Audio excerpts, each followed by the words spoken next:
hope I have. Going back to my old I have tried a couple hometown, of times to get picking up up the the bike years I leave behind. Getting in my car, I drive as memories fly by. Driving by the fields I used to run through, but you were chasing me. We were riding out under the bleachers when no one could see. Oh, sweet memories of a town I loved, but oh, changed when you left. I keep on asking myself in my mind, were you the one that got away? Moved a few times but ended up in Nashville. Tried to settle my restless soul. Got a job that felt like forever. However, I love this riding. How many hours a day? Doesn't matter.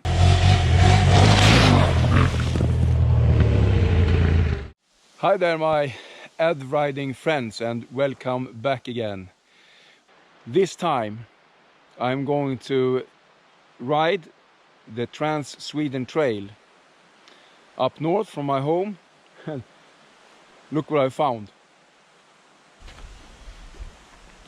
Only 20 kilometers from home, I already feel the adventure. So nice, so close to home and somewhat new roads actually. It's fantastic. I have 1 week off, so what to do? Jump on the bike and go for adventures. I'm now right north of Trollhättan in Sweden, and I will ride the Trans-European Trail north at the west side of the Great Lake Vänern. And then let's see where I'm going to turn east actually.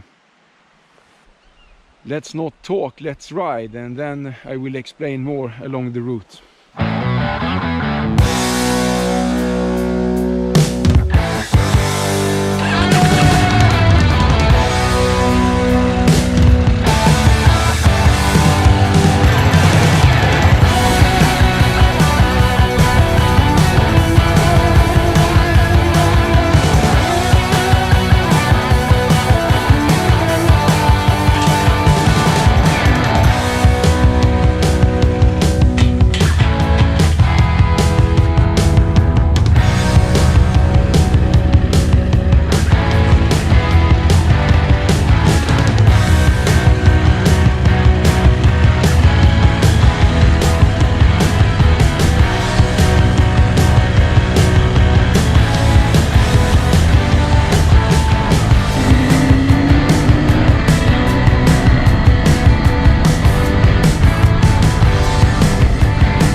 Well, now I am in Dalsland, mid-Dalsland. I have just passed the famous Kroppefjäll, and I will move on pretty fast through Dalsland, and then we come to the county Värmland. Really nice. It was some time I was riding there actually. So this will be great. Let's move on through this beautiful Dalsland.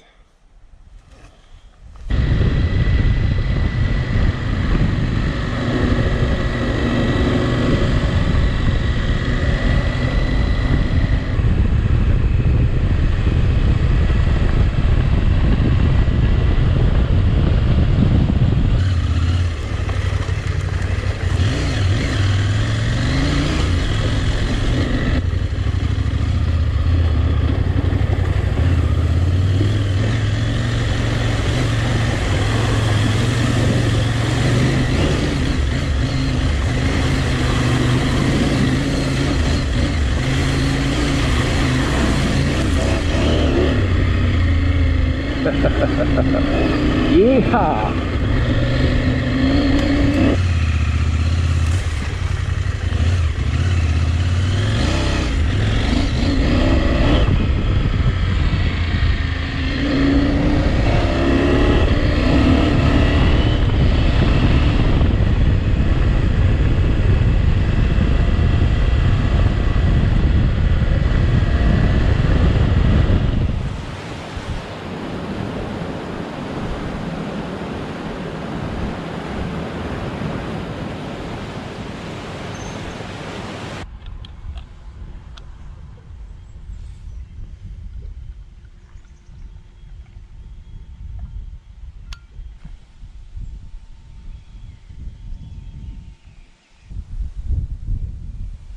There's a lot of canoes in this Dalslands channel, Dalslands kanal. Really popular to kayaking or canoeing in here. I've done that with my son some years ago. Really nice.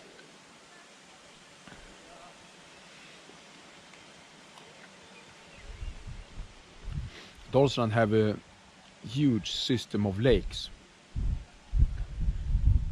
all over the county that is connected to each other, so you can paddle for days and camp at small islands on the shores. It's so nice, hammocking or tenting.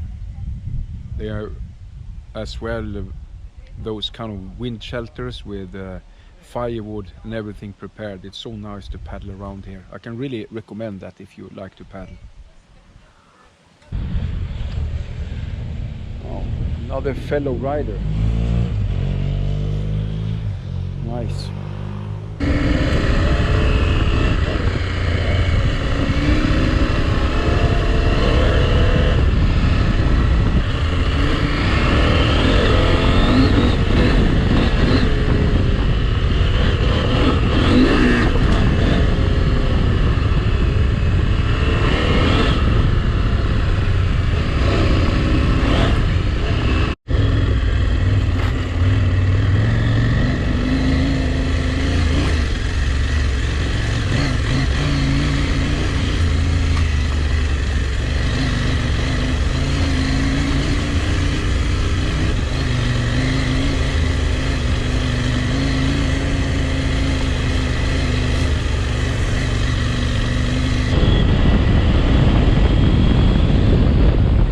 So at this spot I need to change route.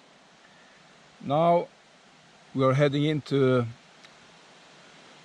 the Värmland Trans SwedenTrail route, and I like to make the track as a route so I can see what's happening in front of me. So I both have a track and a route on these different two devices.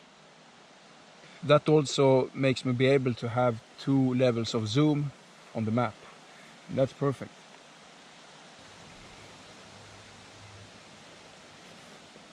Important. It's easy to forget, but you lose a lot of hydration when you're riding.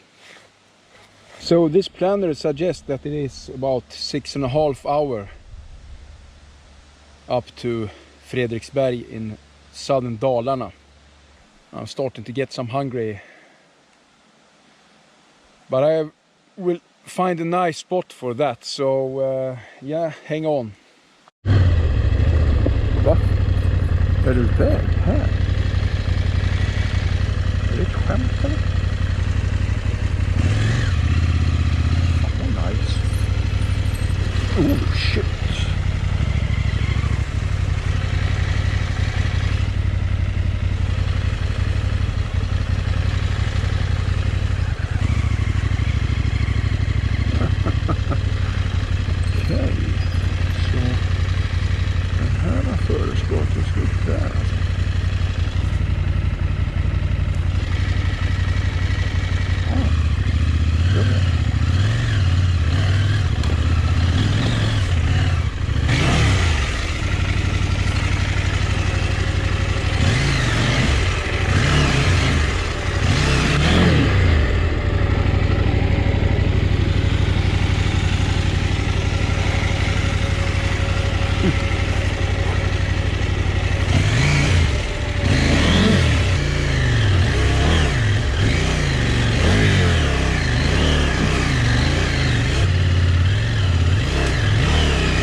Lugagge. Wow. Sen lunchpaus. Late lunch.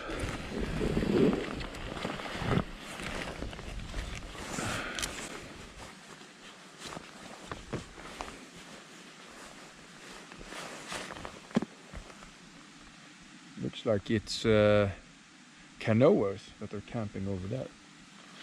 However, I have far to go, so this will just be some energy stop. Wow.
The only one that always get into the pump with a flashing red light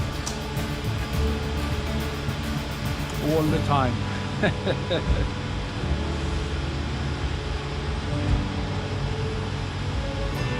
think I've been ridden like 370 kilometers. That's okay. I stopped by the fuel pump 1 hour ago or so, but that was out of service. I'm ready for looking for a camp spot tonight. I need a lake since I want to take a bath.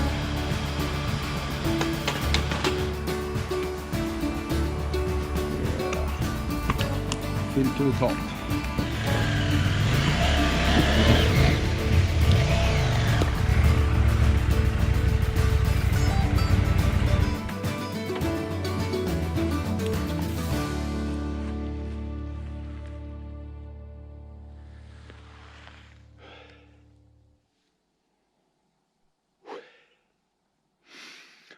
One hour later on this trail up there. Here I am. I didn't actually have a fall. I did a stupid thing to stand it on the kickstand, but in a stupid spot. Whew. Now the bike have tipped over and are very heavy to lift because it's an incline over on this side. Bike is fully fueled up. I got use of the saw and it's fallen trees over here, so I took a tip of one of them. So I'm going to try to heave the bike up with that, because the kickstand has dug down there and it's in a downslope and I'm tired as hell. I also walked along this trail to see if it gets better, and it does. That's the only hope I have. I have tried a couple of times to get up the bike and I can't get it up. In the middle of nowhere on the blue TST. Whew. If I hadn't stopped here, this haven't happened. Stupid me, but I wanted to look how it looked further down. Let's see how this goes. If it was only that. I just set my foot in a bumblebee nest. So it's bumblebees all over the place. Lucky me, they are not that aggressive. But they are not happy either.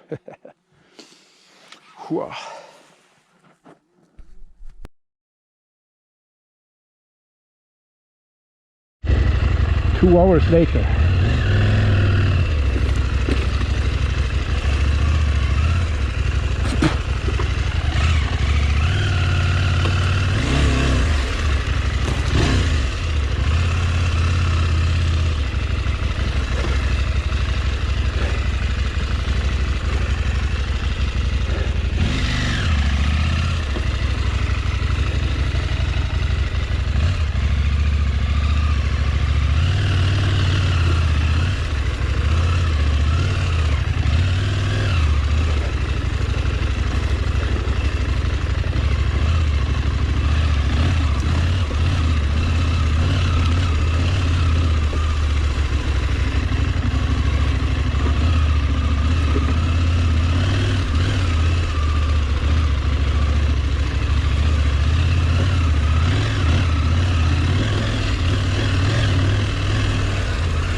Oh,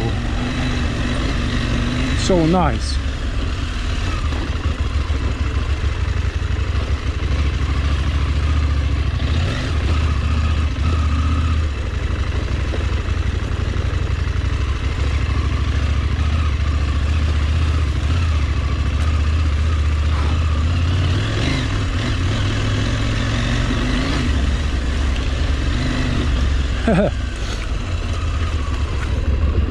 Freaking 2 hours.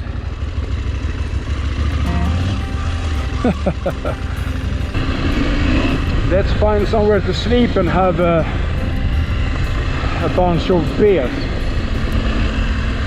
Clock is 10:30 in the evening.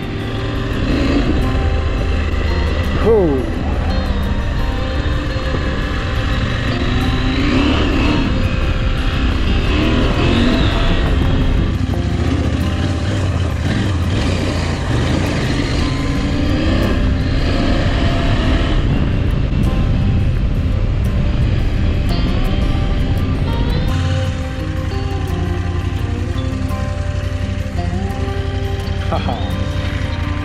Yes, freaking spot I found here.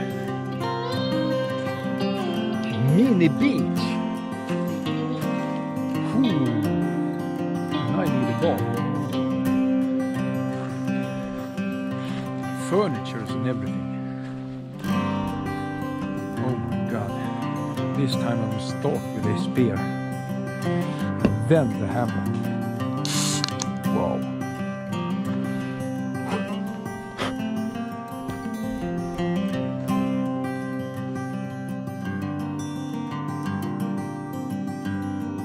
Wonderful, wonderful. A sir taste a lot.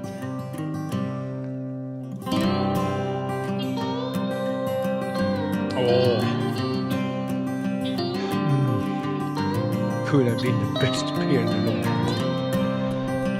Man, I was sweating and swearing so much in the forest there.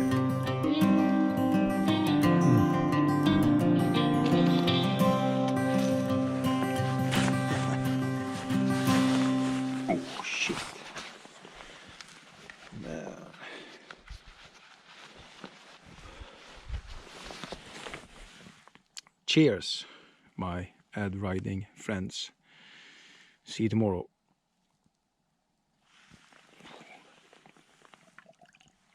To summarize the trails today, it has been fantastic. Some open gravel roads, but a lot of these nice smaller gravel roads and forest roads.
Interesting.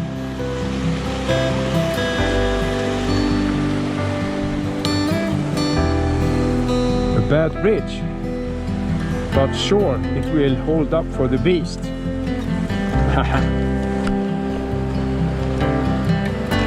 Yeah.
Perfect, perfect.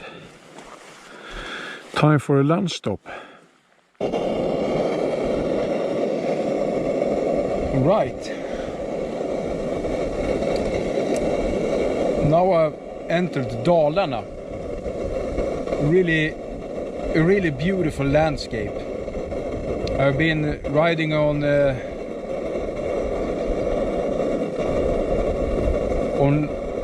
pretty fast, large gravel roads since this morning. That's typical for Dalarna. Rally roads. Really nice. I have stopped at Stora Görsjön and found myself a wind shelter. So I thought it was time for a late lunch. I have been riding for 5 hours. since this morning. Frying myself some kroppkakor. Usually you eat them boiled with lingonberries jam, but I will fry them actually. Perfect for lunch. You get very fed up with them. I've not been filming that much today because the roads are pretty fast, and I have also changed my decisions for this day. Originally I planned to heading east from here, but I will head north instead because I have changed my plans. I just find the time for it and see that I could reach the beautiful landscapes of Härjedalen and then heading east and backwards home. Should be really nice. The landscape has been fantastic today, and unfortunately I'm not video very much of it. It's Dalarna is mountainous.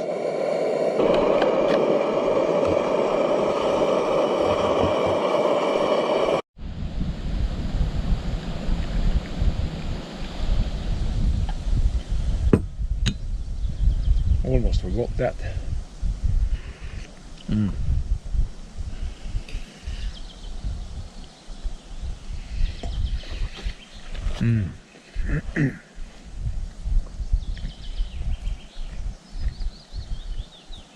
That's like potato and flour with some spiced and fried ham in it.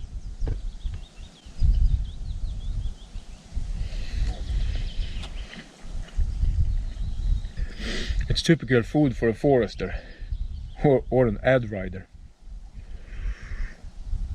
If you're riding long days and are active.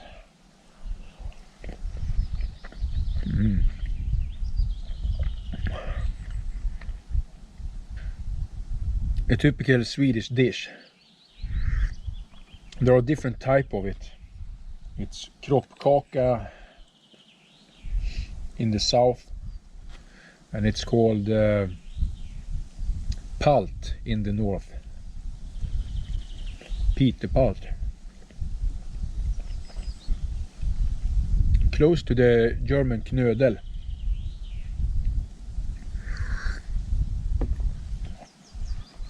I've done something stupid again. I forgot my fishing rod, or left it at home. Now when I'm heading further north than I had thought of, there's a lot of fish up here. Well, I will finish this up and stay tuned.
It's dinner time. I found another ad rider on the trails here, Pelle, with his Triumph Tiger. Beans, chili, tortellini, bacon and tomatoes. And some spices. Bon appetit. Ja, men skål då Pelle. Ja, skål. Är det kask i den där? Oh, good morning. It's 6 o'clock. The sun is rising. Oh, it's so nice. Has been a tad cold. I only have a summer sleeping bag. And it is very warm at the days, but this night was a little bit colder. That's how it goes when you change plans. Going further north than I have planned from the beginning. Also a really nice place. This is the river Dalälven. Österdalälven. There's a lot of these spots here when they have arranged with firewood and so along this river. Really beautiful. I'm a bit west of Älvdalen in Trängslet. Oh, I think I will lay here for a while to get warm.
An old Sami kåta, like a tipi.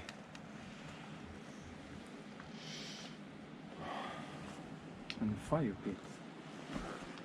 How cool is this?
Ad riders on tour. Trans SwedenTrail menar jag. Det är det. Mattias och Christian. God tur grabbar, ha det gött. Kör. Kör.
Been riding a fantastic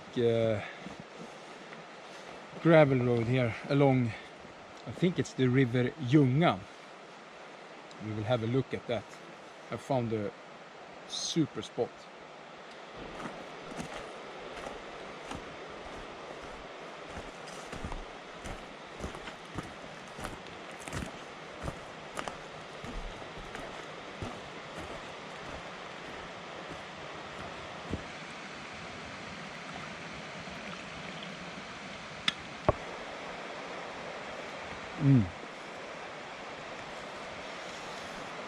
I've been waiting for that. Let's go and have a look at the river. Nice camp spot.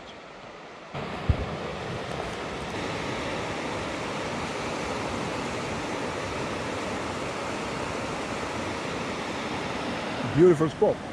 A tad too much mosquitoes for my taste.